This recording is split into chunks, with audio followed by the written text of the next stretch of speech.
2.3 for Math 20-1. This is the instructional video. And what 2.3 is about is the sign law. And it's definitely a bit of a trickier lesson this year because of something called the ambiguous case. And I'm going to kind of do two instructionals. I'll maybe call it 2.3.5 or something. First, we're going to deal with the sign law itself.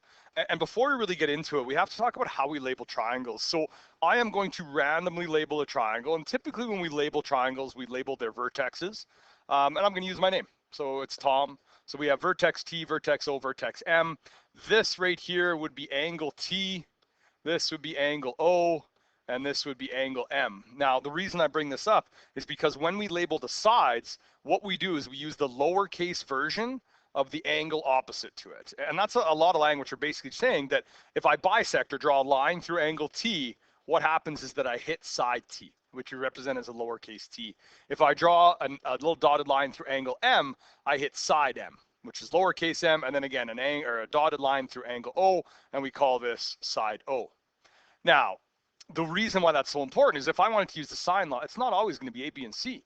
If I wanted to set up the sign law for this question, I could say that side M over the sine of angle M is equal to side O over the sine of angle O, which is equal to the sine, oops, I messed up the order there. That is equal to, all right, we'll try again. O over sine O, I wrote theta, we'll get there, is equal to side T over the sine of angle T. So it's basically the side divided by the sine of the angle is equal to the side divided by the sine of the angle of any appropriate match. So they're always the opposite side to the angle. And the reciprocal of this is just as true.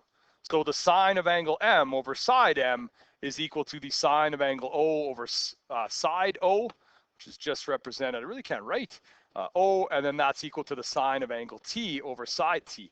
What a lot of students struggle with is that it's not all three at once. So typically, or what we do with these formulas is that I would use the pairing that yields one unknown.